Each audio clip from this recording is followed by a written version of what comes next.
we remain steadfast in our commitment in delivering local news that matters. Stories that inspire.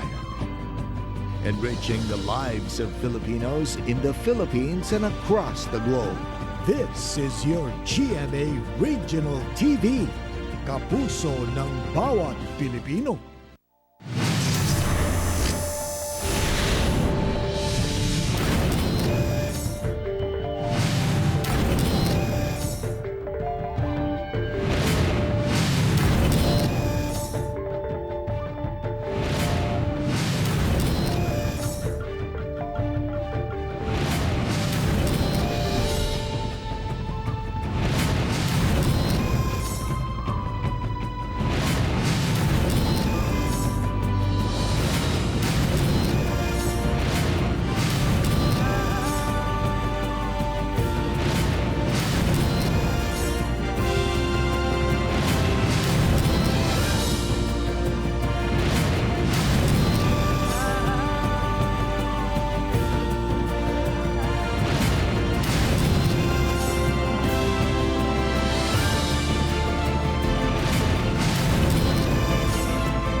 Ito ang GMA Regional TV, One Mindanao.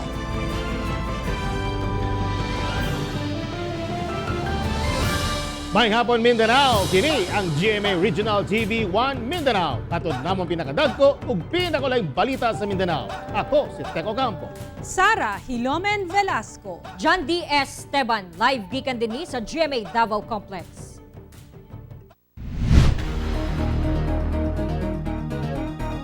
Sobra 30 ka mga individual ang nailhan karon sa Cagayan de Oro City Health Office nga close contact sa duha ka batch sa Delta variant cases nga natala sa syudad. Anang report ni Cyril Chavez. Gibutyag sa Cagayan de Oro City Health Office nga ana sa 17 ka mga close contacts ang ilahang nailhan alang sa 4th batch sa Delta variant COVID-19 cases nga natala sa syudad. Among batch gilangkuban sa tulo ka mga individual. Human ang ikaupat nga kaso nga 1-year-old baby boy naritag na sa BARM. Human nga nasuta nga taod-taod na silang wala nakauli sa syudad. Samtang sa ikalimang batch sa Delta variant cases sa syudad nga gilangkuban sa unom ka mga individual nga nagikan sa lain-laing barangay, miabot sa 22 ka mga close contacts ang nasubay sa CHO. Sa karon, padayon ang pagkuha sa mong mga close contacts gikan sa ilang mga lugar padulong sa CIU ug TTMF. Nakatakda sab sila nga ipailawom sa swab test ug whole genomic sequencing aron masuta ang ilahang kahimtang.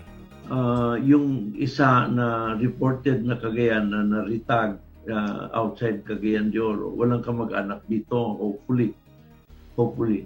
Yeah, naano na natin sir with the medical officer sir, nandun sila sir sa other cities outside the region sir. Nandun po nakakita.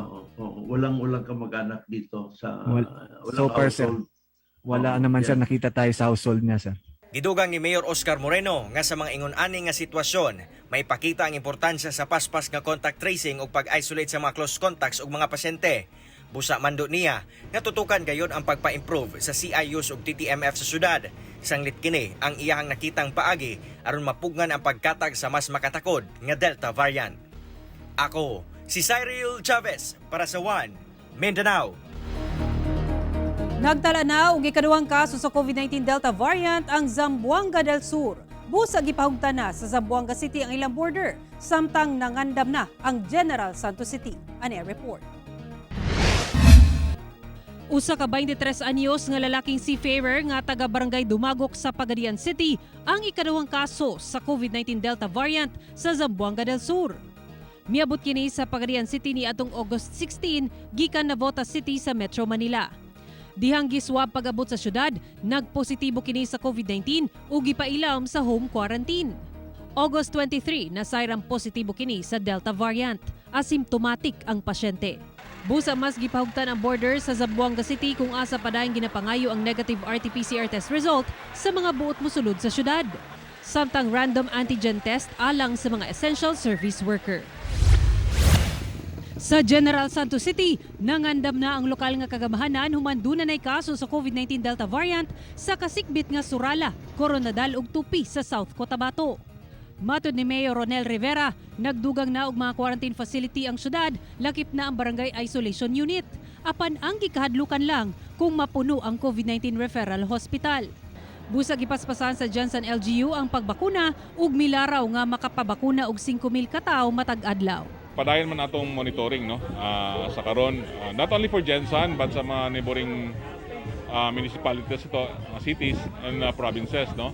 So we're quite ready right now no. Hadlok lang ta syempre ang number one problem na ginato is ma-overwhelm ang atong mga health facilities no? Especially atong mga hospitals. Ako si Sara Hilomen Velasco para sa One Mindanao.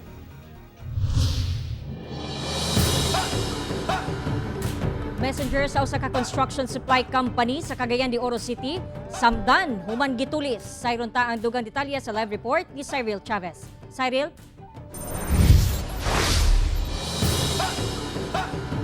Yes, Jandy, wala kunoy nahimo ang biktima gawas na lamang sa paghatag sa kwarta nga iyahang gibitbit tungod ang mga suspek armado. Gani gipusil pa siya una kini nanibat. Dali nga gitabang sa otoridad kining lalaki nga nailhang si Lemuel Bulak, 44 anyos ug taga Upol, Misamis Oriental. Tungod samdan human gipusil sa nanulis kaniya sa JR Borja Bridge, Cagayan de Oro City. Messenger sa usa ka construction supply ang biktima nga padulong unta sa bangko aron magdeposit og kwarta. Diyang giharang kini og riding in tandem suspects tunga sa tulay. Dayong deklara og hold up. Wala kini nahimo gawas sa paghatag sa bitbit ni ini nga kwarta nga sobra 300,000 pesos ug mga cellphone. Apan gipusil kini sa mga suspect dayon sibat. Siya pag-abot niya sa JR Borja Bridge sa banda alas 12:45. Tumotong nahitabo nga doon na kunoy nagbabag niya o doon na nagmando niya. So hinungdan nga iyang gi-maneuver ang iyang manihong motor pero wala niya apas kay lagi giluthang siya igo ang iyang walang baha. Gimando na sa Cagayan de Oro City Police Office ang paspas nga kasulbaran sa mong kaso. Usa sa mga anggulo nga ginilantaw sa kapulisan ang inside job, labi pa nga kabalo ang mga suspitsado nga dunay kwartang dala ang biktima. Sa pagpaygayon na ng investigasyon, everybody suspect. Apil ang biktima mismo, maingon na ito suspitsado isab, no? Kay di pa ni matudan o dili matagaag konkretong solusyon ang maong hitabo. Jandi nanawagan karon ang otoridad ngadto sa katawhan labi na sa mga adunay impormasyon sa mga sospek nga makipagkoordinar kanila aron matagaan og solusyon o kasulbaran ang maong kaso. Jandi. Daghang salamat, Cyril Chavez. Siyam ka mga babaeng biktima sa human trafficking girescue sa mga ahente sa National Bureau of Investigation NBI sa Cotabato City. Na-rescue sa NBI BARM kauban ang DSWD ang siyam ka mga babaeng biktima sa human trafficking sa hotel sa Cotabato City. Nagpakaroon ingong customer ang usa sa mga ahente sa NBI na magpahatod kuno og siyam ka mga babae sa mga kwarto sa hotel. Nagkantidad og 3,000 ngadto sa 5,000 pesos kuno ang ibayad sa mga babae. Sumala sa NBI, taga Cotabato City lang ang halos tanang babae nga ilang na-rescue. Dugay na kuno ang mga ingon-ani nga illegal nga aktibidad sa syudad nga gigunitan sa mga sindikato. Kasong paglapas sa Republic Act 9208 o ang Anti-Trafficking of Persons Act of 2003 ang atubangon sa usa ka suspect nga babae kinsa nagdala sa mga babae.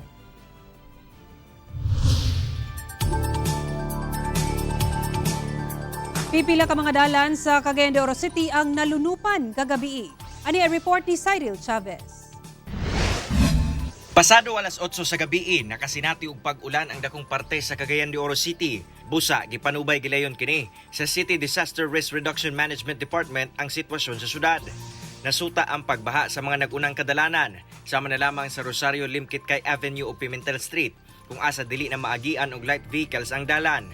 Aduna sab gamay nga pagtaas sa tubig sa kadalanan atubangan sa USTP Limkit-Kay Avenue. Matod sa CDRRMD, nga taliwala sa kusog nga ulan, minimal lamang ang nahimong epekto niini sa syudad. May asong ginatanaw nga muna ang I don't know sa drainage gaso na connection na siya kaya wala siya ng tubig kahit sa ginay ng ulan wala kong siya tubig sa niguan. So the rest normal man ang atong mga subadres sa eastern part. Karong adlaw, madag-umon nga kalangitan ang nasinati sa syudad, epekto gyapon sa ITCZ o Intertropical Convergence Zone, sigon sa forecast sa Pag-asa. Abiso sa otoridad nga dili gyapon magkumpiyansa ug mamahimong andam kanunay sa kalit nga pagdaot sa panahon. Ako, si Cyril Chavez para sa One Mindanao.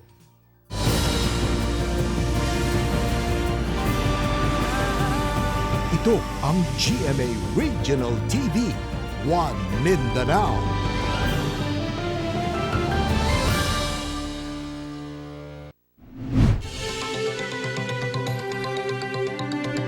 Estratehiya mao kini ang pagtuo sa usa ka political science professor sa isgutanang Bongo Rodrigo Duterte ug Sara Duterte Bongo tandem sa eleksyon 2022. Ano ang report? Gitanaw sa usa ka political science professor, posibleng estratehiya sa politiko lamang ang issue sa pagdagan kuno ni Pangulong Rodrigo Duterte isip Vice Presidente sa ihang katandem pagkapangulo nga si Senador Bongo sa eleksyon 2022. Gani human gikumpirma ni Davao City Mayor Inday Sara Duterte nga wala siya mahimuot sa Go Duterte tandem, mipagula og pamahayag ang Malacañang nga dili na nila idayon ang Go Duterte tandem kun mudagan si Mayor Sara pagkapangulo. Strategy na nakikita natin is to provoke the opposition to run. Like provoke Yorme to run, BP Leni to run, Manny Pacquiao to run, Ping Lacson to run. Kasi pag lahat sila tumakbo, then what will happen to the opposition votes? Mahati yun. Kung madayon kuno ang bisan unsang tandem sa mga Duterte o Senador Bongo, lisod kuno kining makadaog tungod dili paigo ang solid nga boto sa Mindanao kumpara sa Luzon. Kung mudagan man ang taga Mindanao pagkapangulo, kinahanglang pilion nga katandem niini ang dunay dakong makuhang boto sa Luzon. If you want to maximize support, kukuha ka ng someone na will can actually manage na to get support elsewhere kung saan ka mahina. And of course, we know na si Mayor Inday medyo mahina siya dito sa Luzon. Hisgutan ng SAB ang legalidad sa pagdagan ni Presidente Duterte sa Vice Presidency. Kasi kung tatakbo kang Vice President, tama nga naman yung sinasabi ng mga experts, parang you're just circumventing the law. Kasi kung tatakbo kang Vice President, tapos yung nanalong President ay magre-resign or magkakasakit, definitely ikaw pa rin yung magiging presidente. Apan unsa sabkaha ang komento sa mga Mindanawan labot sa nasangpit nga posibleng tandem sa eleksyon 2022. Okay rin si Sara. But preferably, I prefer BBM. Basta taga diri atong gustong presidente, taga-Davao. Ako si John D. S. Esteban para sa One Mindanao. Sugod karong adlaw, mas taas na ang office hours sa COMELEC alang sa pagdawat og voter registration. Anang report ni Argil Relator. Dungan nga nag-fill out sa registration form kining mag-asawang Baltazar sa Davao COMELEC office. Buot nila nga magpa-transfer sa ilang address gikan sa Jerome ngadto na sa barangay Angliong to Agdao. Dito namin man nagpuyo. Mga may requirements di man mi pagoon. Dito na pud mi nagpuyo ron sa barangay Angliong to.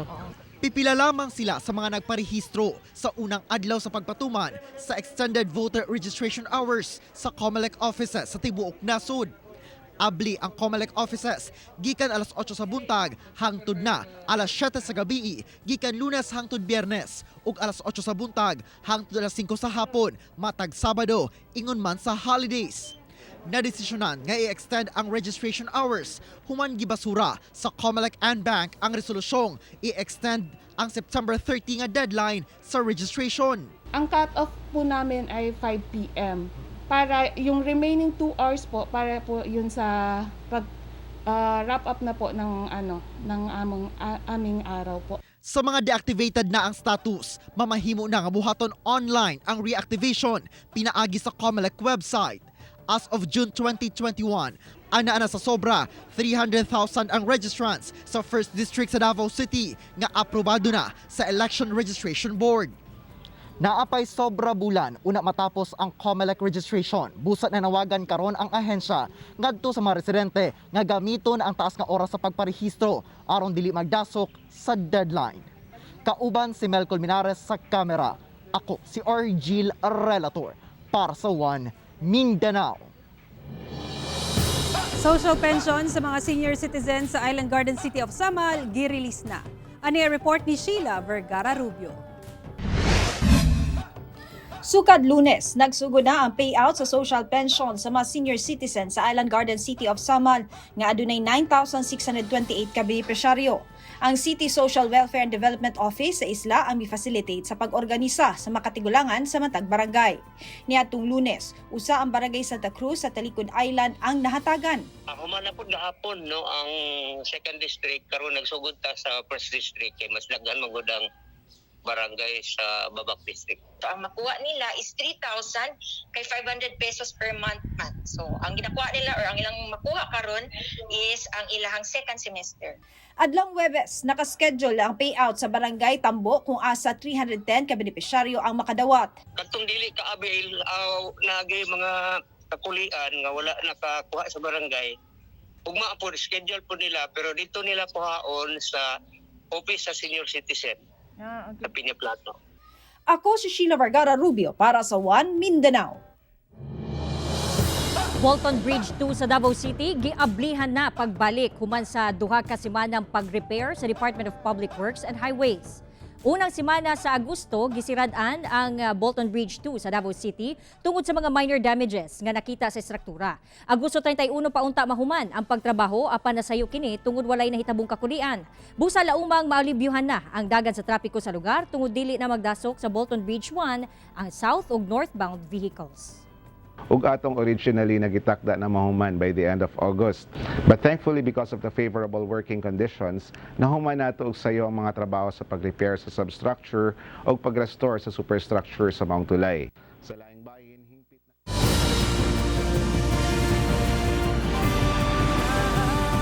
Ito ang GMA Regional TV, One Mindanao.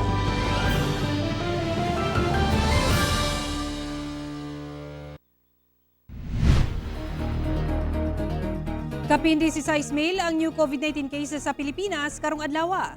16,313 ang new COVID-19 cases sa nasud karong adlaw. Busa misaka sa 1,899,200 ang total COVID-19 cases. Sa Mindanao, 30,321 ang confirmed COVID-19 cases sa Region 9, nga dunay 747 active cases. 55,050 sa Region 10 ug 11,989 ang aktibong kaso. 64,641 sa Region 11 nga 9,506 ang wala panaayo.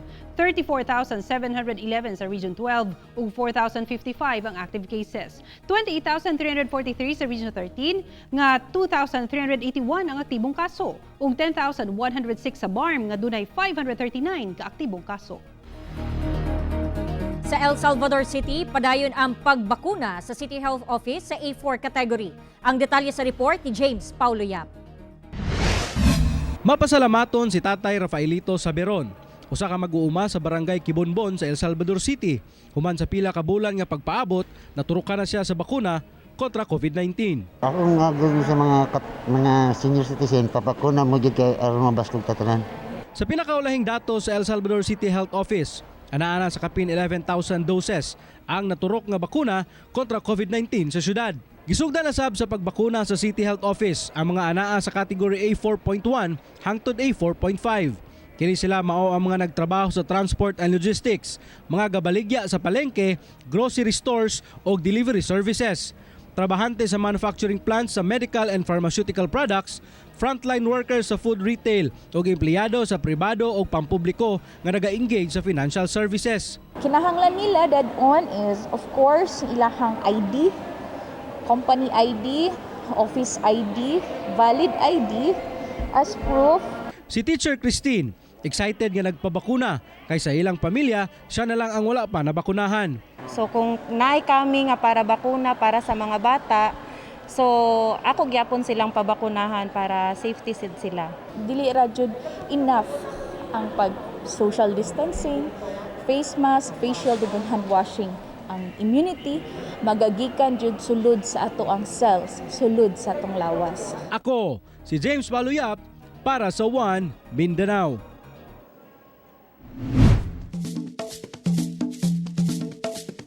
Nakatilaw na ba mo og bulalugaw? Bulalo na, may lugaw pa. Tilawan ta kining 2-in-1 nga putahe sa ginadayong kanaanan karon sa Digos, Davao del Sur. Atong tilawan sa report ni Real Sorotse. Bago pa man nag-abli, ginadayo na kining usa ka restaurant dinhi sa Superhighway, Tienda Playa Digo City. Ang ilang specialty, bulalugaw. Bulalo nga dunay lugaw, beef shanks, nilagang itlog ug sweet corn ang gisagol. Nga kung imong matilawan, siguradong mapawaw ka sa kalami. Gusto na mo ipatilaw ang authentic na bulalugaw nga wala gitipid sa ingredients ug sa presyo pod pangmasa. Tibuok gabi igilatan ang baka aron mula sa kayo ang sabaw niini sa lugaw. Butangan og secret spices ug ingredients nga wala gitipid aron mo gawas ang lami sa authentic bulalugaw. Dunay pang solo nga order ug duna say overload nga gibutang sa usa ka dakong karahay nga swak sa tibok barkada ug magkabanay. First time. Karon pa kadumog ang bulalugaw. Ay karon pa gyud sir. Tapos pag try jud nako kay lami jud siya, sulit jud kayo. Lami kayo, lasang baka i-try ninyo. Tumong sa magbarkadang na nag-iya sa kananan, ang mapaambit nila sa katawhan ang kalami sa authentic bulalugaw, ingon man makahatag og panginabuyan karong duna pay pandemya. At least na patilaw na mo ang bulalugaw og nakahatag pud kini og trabaho sa labi na gyud karon nga pandemic. Ako si Real Soroche para sa One Mindanao.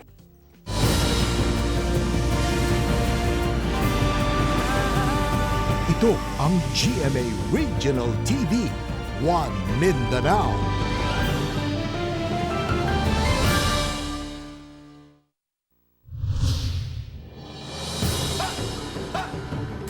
Pasyente gitambalan sa Dr. George Ruyueca Hospital sa General Santos City napusilan human nangilog og pusil sa gwardya ug namusil payapon. Samdan ang suspitsado sa pagpamusil sa usa ka gwardya sa Dr. George P. Ruyueca Hospital sa General Santos City nga nailang si Juro Bosong. Samtang kritikal ang biktimang si Juanito Galagaran nga miyembro sa Civil Security Unit sa mong ospital. Base sa investigasyon, gidala sa ospital ang suspitsado aron tambalan gikan sa pagkasama dinhi sa disgrasya sa dalan.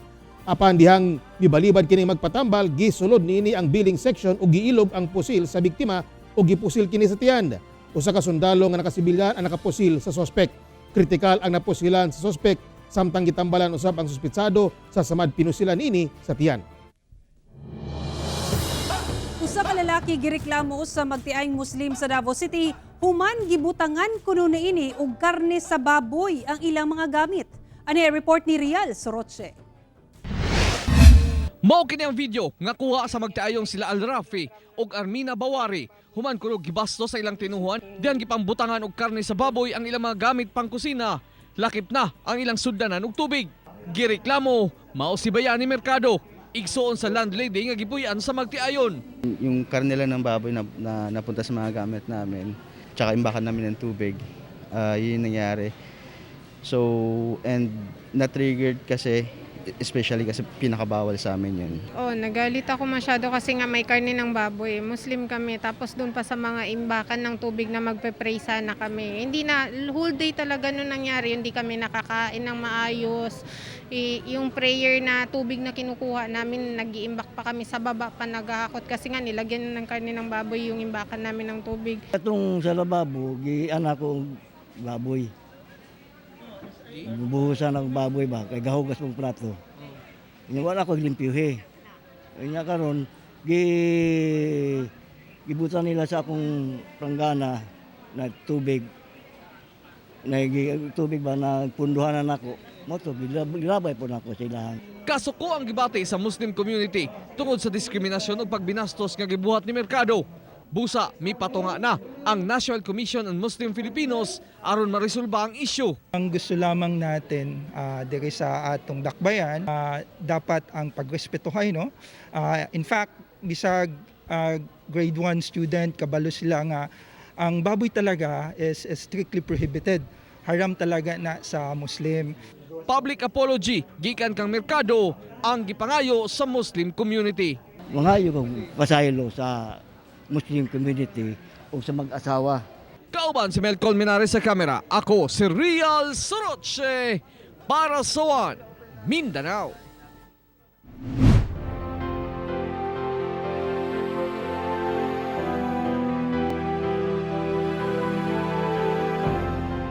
Usa ka lalaki gikan Carmen, Davao del Norte na nawagan og tabang aron makita ang live-in partner niini nga halos duha ka semana nang nawala. Wala na. Love na love ka. Magpakaluway ko ninyo sa tanan mga tibok sa Pilipinas. Ganit kabagan ko ninyo. Kung asa man akong asawa, sana po matudlo po ninyo siya. Nagpakiluoy gawa sa estasyon sa GMA Davao ang 43 anyos nga si Francis Kayanan nga tagatubod sa Carmen, Davao del Norte. Aron matabangan siya sa pagpangita sa 37 anyos nga live-in partner nga si Elena Basbanyo Panes. Mato ni Francis, mihawa si Panes sa ilahang panimalay buntag ni adtong Agosto 13. Nagsuot kini og yellow t-shirt ug black jacket. Wala kuno siya kabalo sa rason kay wala kuno sila giawayan o nakabangi. Doon na sila 3 anyos ug 4 anyos nga anak nga siya na ang nag-atiman. Muhatag kuno siya og 50,000 pesos sa makakita sa iyahang live-in partner. Mamahimo nga mutawag sa iyang numero nga anaa sa inyong TV screen.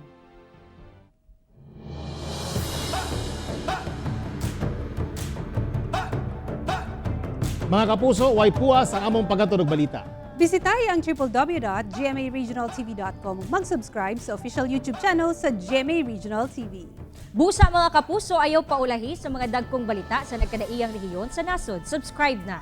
Ugmaw kadto ang mga ulahing balita sa Mindanao karong adlaw. Ako si John D. Esteban. Dagang salamat sa inyong kanunay nga pag-uban kanamo matag adlaw. Ako si Sara Hilomen Velasco. Tungod mga balita sa atong palibot, importante alang kanamo. Kini ang GMA Regional TV 1 Mindanao. Teko Campo, buong puso para sa Pilipino.